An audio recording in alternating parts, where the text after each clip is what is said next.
In the name of God, good afternoon, everyone.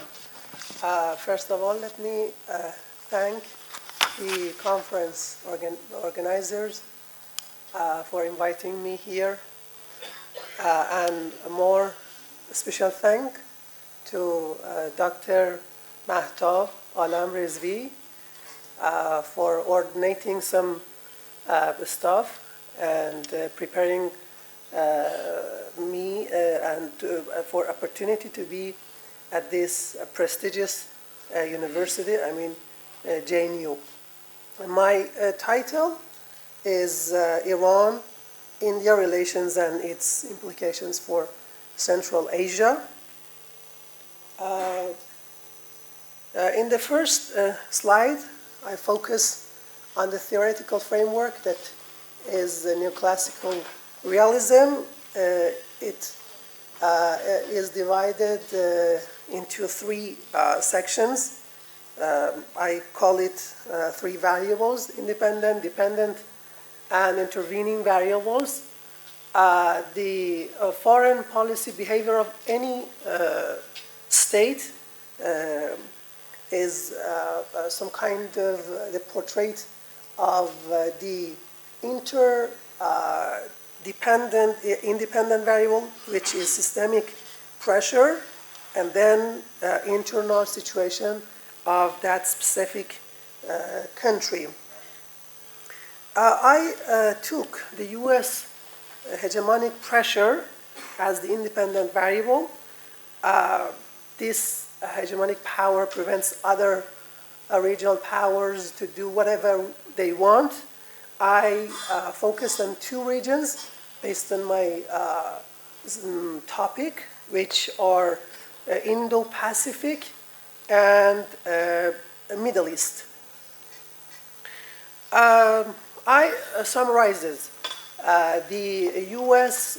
documents, the strategic documents in these two regions, and I have a phrase for as an outcome for each policy toward these regions. The outcome of the U.S. Indo-Pacific Strategy document, which is issued in February 2022, is increasing India's freedom of action and limiting the main rival of India, China. And the other region, which is the Middle East, the U.S. Middle East Strategy document, October 2022, the outcome would be reducing Iran's freedom of action in foreign policy. So this is a tough situation for Iran, but vice versa for the India. Okay, let's see the intervening variable that focuses on internal situation, India's national power. These elements of national power in terms of territory, in terms of population and economy, and the military power. Also, I have mentioned the institutional power, which is so important for India, and the conclusion is India can be seen as a rising power or hegemonic power. And besides, we have to focus and mention the belief system of Indian leaders and then Prime Minister Modi. It should be mentioned that there are several initiatives, but I focus on this policy more specifically, neighborhood first policy, which is related to Iran and our Chabahar port. India's investment in Iran's Chabahar port can be taken as an example of this policy. This affects directly Central Asia's development.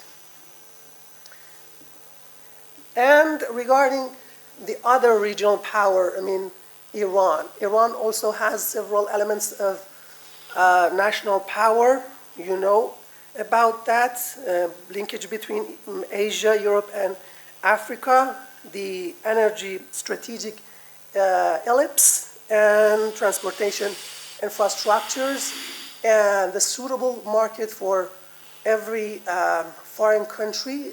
It has, I mean, Iran has 85 million people, so it's a good place for importing the foreign commodities. And the other part of internal situation is the Iranian leaders' belief system.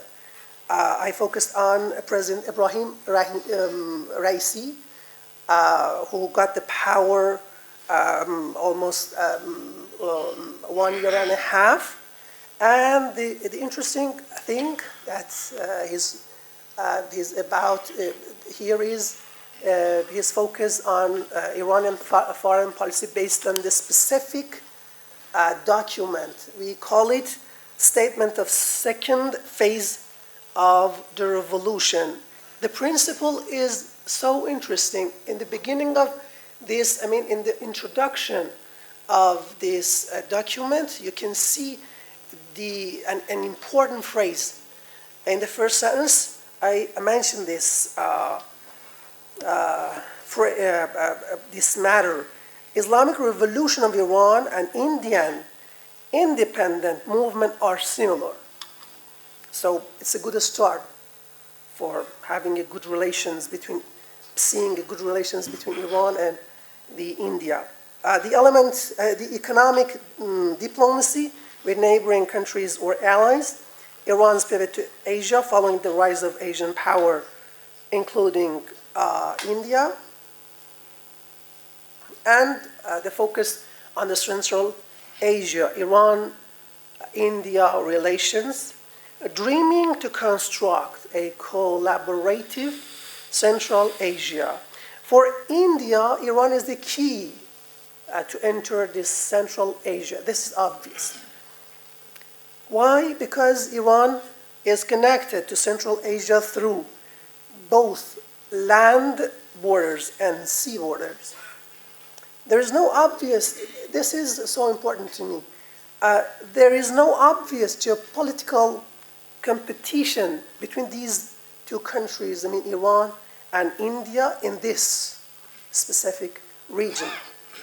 So in practice, the Iranian backshores of Makran in Gulf of Oman can play a pivotal role in India's trade relations with countries in that region, I mean Central Asia. Chabahar port of Iran is part of these backshores. I quote and refer to one of an important Indian politicians, Sushma Swaraj, January 2019, Chabahar. Let us listen to these important quotations. Chabahar provides shining examples of what strong partnership can achieve to overcome any obstacles. It is so important.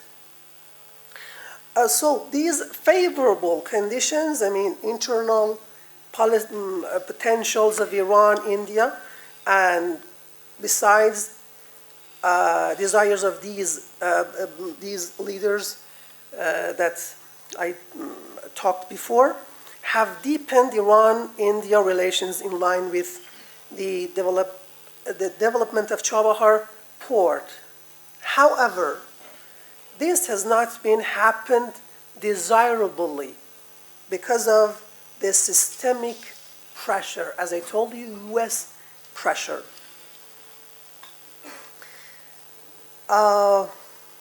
It is admitted that this condition has challenged this stream, as I told you, but looking through the lens of cost-benefit analysis. I think this is the most important perspective that every leader have to focus on.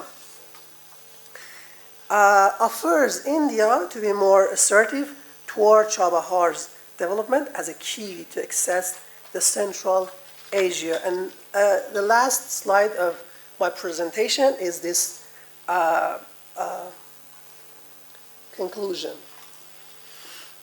Having collaborative approach to Iran-India relations, irrespective of the systemic pressure, I'm insisting this phrase, irrespective of the US pressure, systemic pressure, can convey the positive message to the Central Asia. Thanks for listening to my presentation.